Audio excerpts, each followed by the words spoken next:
Welcome to the AFR Saints channel, where we provide you daily content on your favorite team, the New Orleans Saints. Do us a favor and hit that subscribe button. Be sure to leave your comments below and smash that like button. Who dat? You know, we're starting to learn what the offseason will kind of look like as it's pieced together here, looking ahead to 2022. What we do know is who the opponents will be for the Saints on the 2022 schedule. Now, keep in mind that we don't know yet when the games will be played, so in what order they'll be played. We just know the opponents, who's going to be at home and who's going to be on the road. Remember, you play your division twice. You play an entire division of the NFC and the AFC, and then you play the other two divisions in the NFC with the corresponding order of finish where you were in the division. I don't know if I explained that correctly. And then obviously the 17th game has been added, so you add a team from the other conference as well. So the Saints at home will play their division opponents, Atlanta, Carolina, Tampa. The Saints this year play the NFC West. So they'll get the Rams and Seattle at home. They also play the AFC North. So they'll get Baltimore and Cincinnati in the Dome. They'll play the Raiders. That's the extra game from the AFC. And then they'll play the Vikings, which again is corresponding order of finish from the NFC in a division they don't play. On the road, the Saints will play Arizona, Atlanta, Carolina, Tampa. That's your division. Cleveland and Pittsburgh from the AFC North. And then San Fran and Philly are the other road games that you'll play in 2022. So we know the games, we know the Saints' opponents and where they'll be played, home and away for 2022. The full schedule will be released in the spring. And when it is, we'll dive deep into it because, as I've said so many times, it's not just who you play, but when and where you play them. A game against Pittsburgh, for example, in week 1 with a new starting quarterback, if Ben Roethlisberger's time is over, looks a lot less daunting than Pittsburgh in December, potentially in the snow, right? Same thing with maybe a road game at Philly early in the season as opposed to late. So Saints will play the Eagles for the third consecutive year also, as we've seen. Some interesting tidbits on the opponents. Joe Burrow is going to come to New Orleans next year, and the Bengals look like they're nothing nice to mess with, but Burrow will be in New Orleans. The Rams return to the Superdome. The side of the Nola no call, so I can imagine how what their welcome might be like, especially after they blew the lead this week. And I mentioned no Big Ben for when you play Pittsburgh, so you play the Roethlisberger-less Steelers this year, and you play Seattle. Could you possibly play Seattle with Russell Wilson as the Saints quarterback against his former team? For whatever it's worth, with the season coming to an end, Pete Carroll did say when he met with reporters that he fully intends to be back in Seattle next season.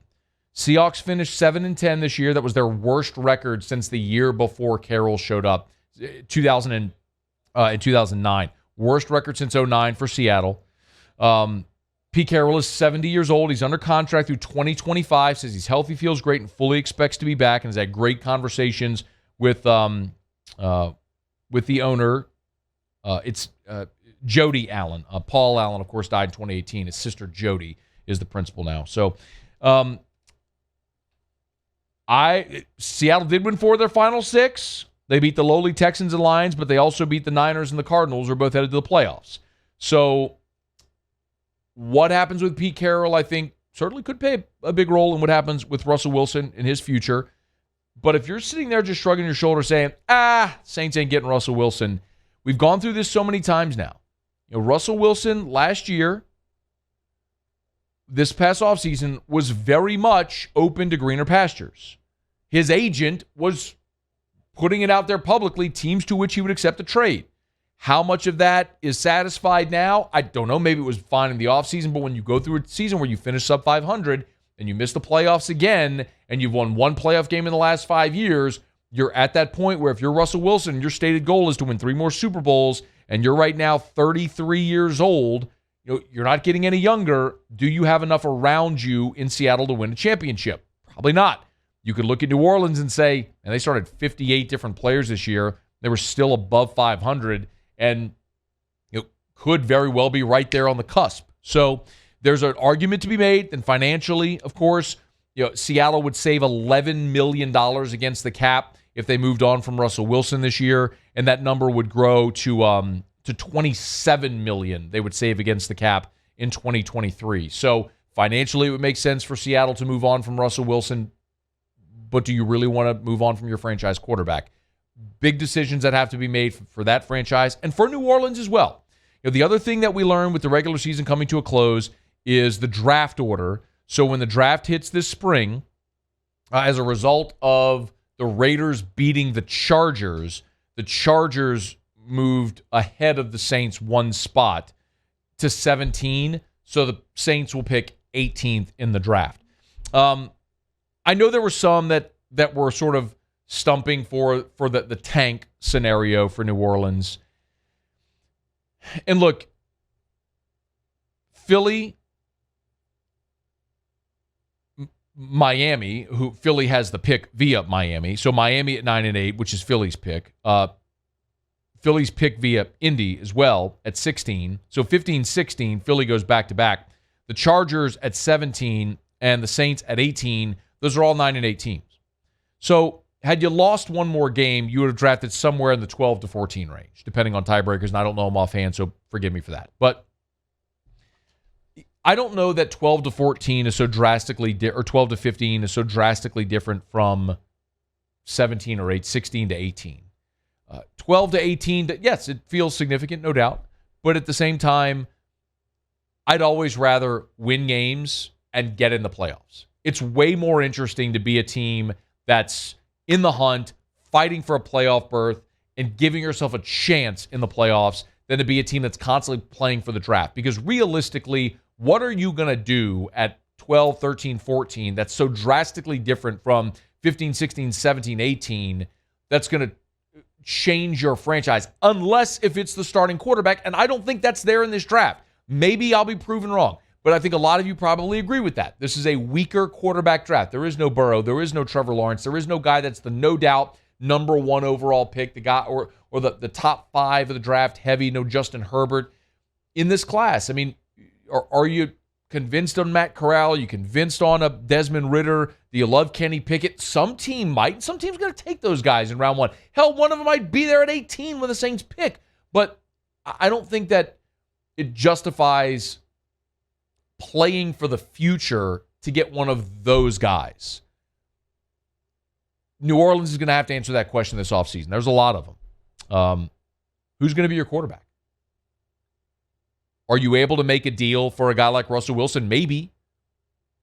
And I keep having people throw out these scenarios like, hey, send him Andrews Pete in a 1. I'm like, hey, first of all, if you don't want Andrews Pete, why would somebody else want Andrews Pete? You got to look at precedent. And the Matt Stafford deal last year is the precedent. It's going to cost you 4 picks and a player, a starting player. And 2 of those 4 picks are going to be first-round picks. It's going to cost you 2 ones, a couple other picks, and a starting player. Are you willing to give that up for Russell Wilson if he's movable? I say yes. If not, are you more convinced to make a run after a guy like Derek Carr, Baker Mayfield, or do you hitch your wagon to Jameis Winston? For me, I think that's the direction they go. If you can't get Russ, it's Jameis. You got 2 years worth of equity built up at Jameis Winston. Learning your offense, learning your personnel. We didn't even get to see him this year with your best offensive weapon in Michael Thomas, your best receiver in Michael Thomas. So go get him some weapons and see what this offense can be. You got to go get another wide receiver. Michael Thomas is going to be back next year. For anyone saying Michael Thomas won't, no, Michael Thomas is going to be back next year. The Saints are already $60 million above the cap. You're not moving on from Michael Thomas needing another 8-figure dead cap hit this year to get rid of one of the best receivers in the NFL. No. You get him healthy, and you expand you improve your offense with Michael Thomas. You got to get a tight end. There's just no question about it. Nick Vannett missed 11 games this year. Adam Troutman was maybe the biggest disappointment of the season. I had high hopes for him, as many did. As a third-round pick a year ago, and it just didn't work out this year. Maybe next year he improves, but you don't have a choice. You've got to add somebody else to that tight end room to improve it immediately. Shai Tuttle and David Onyemata are really good defensive tackles. You got to add depth at defensive tackle via the draft or free agency, no matter how it goes. You didn't adequately replace Malcolm Brown and Sheldon Richardson, and you got to. So some of the spots where the Saints have needs that they will have to address this offseason, be it through the draft or free agency. But the unfortunate part is all those conversations begin now, when we hope we'd at least put them off another week or maybe longer. Hey, thanks so much for watching. Please leave your comments. I love to interact. And be sure to hit the red subscribe button below.